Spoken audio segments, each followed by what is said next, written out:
चालाक दामाद और गरीब ससुर। गांव की एक पुरानी कहावत है कि रिश्ते निभाना आसान नहीं होता, खासकर जब बात ससुर दामाद के रिश्ते की हो। आज हम आपको एक ऐसी ही कहानी सुनाने जा रहे हैं जिसमें एक गरीब ससुर और उसका चालाक दामाद शामिल है। ये कहानी न केवल मनोरंजक है बल्कि इसमें एक गहरा संदेश भी छिपा हुआ है। कहानी की शुरुआत एक छोटे से गांव में हरिराम नाम का बुजुर्ग किसान रहता था।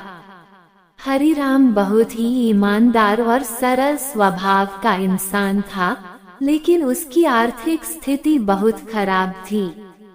उसके पास थोड़ी बहुत खेती बाड़ी थी, जिससे उसका गुजारा मुश्किल से चलता था। हरिराम की एक ही बेटी थी जिसका नाम राधा था। राधा बहुत ही सुशील और संस्कारी लड़की थी। कुछ साल पहले राधा की शादी रामू नाम के युवक से हुई थी।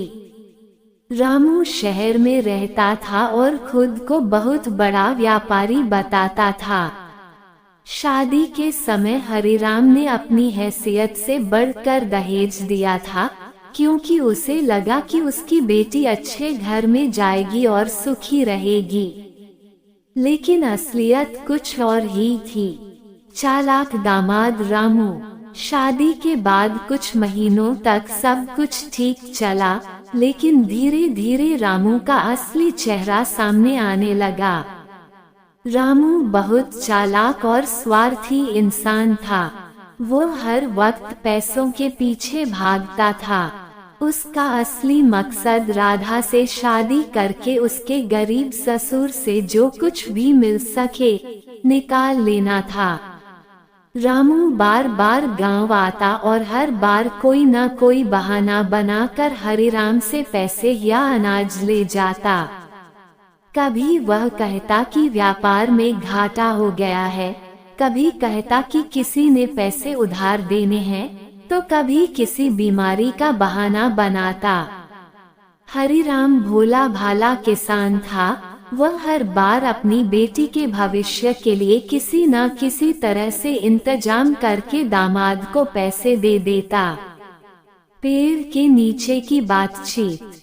एक दिन गर्मियों की दोपहर में रामू फिर गांव आया।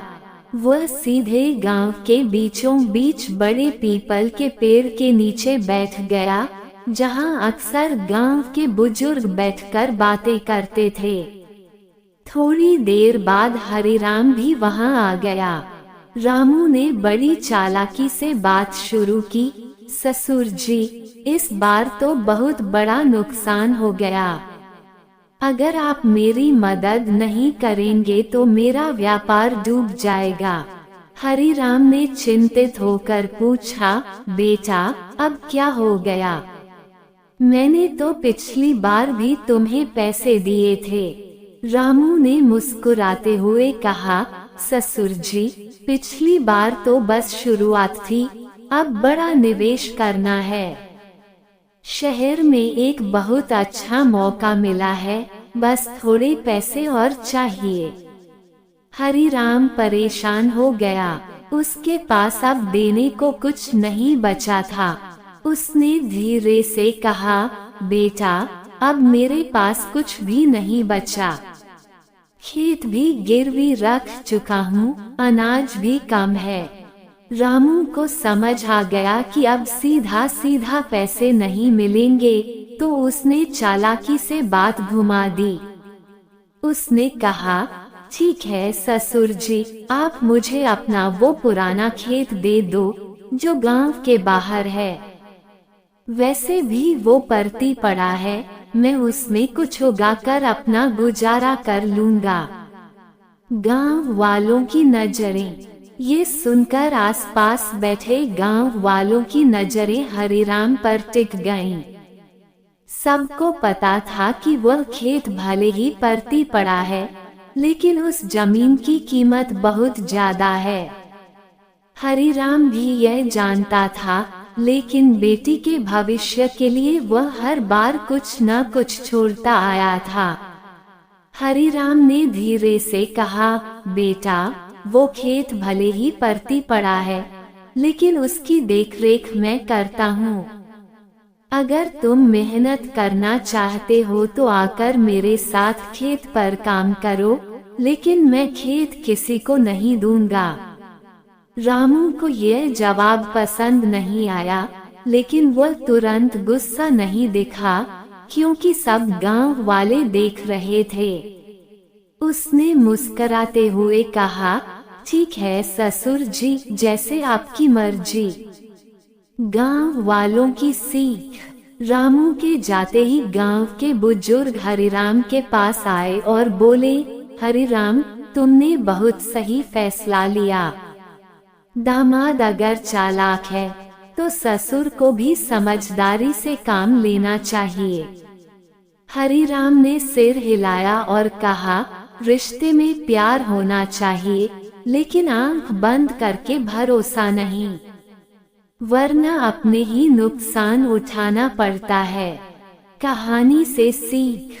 इस कहानी से यह सीखने को मिलता है कि रिश्तों में भावनाओं के साथ साथ समझदारी भी जरूरी है। अगर कोई अपने रिश्ते का फायदा उठाकर आपको बार बार ठगने की कोशिश करे, तो आपको समय रहते सावधान हो जाना चाहिए। दामाद या कोई भी रिश्तेदार अगर बार बार जरूरत का बहाना बनाकर आपसे कुछ मांगता है, तो उसकी सच्चाई जानने की कोशिश करनी चाहिए।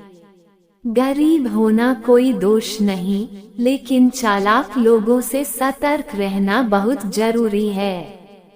हरिराम भले ही गरीब था, लेकिन उसकी समझदारी ने उसे बड़ा नुकसान उठाने से बचा लिया। निष्कर्ष। रिश्तों में विश्वास होना जरूरी है, लेकिन आंख बंद करके नहीं। दामाद अगर सच्चा और मेहनती हो, तो ससुर भी उसे सब कुछ देने को तैयार रहता है, लेकिन अगर वह चालाकी से फायदा उठाने की कोशिश करे, तो ससुर को समझदारी से काम लेना चाहिए।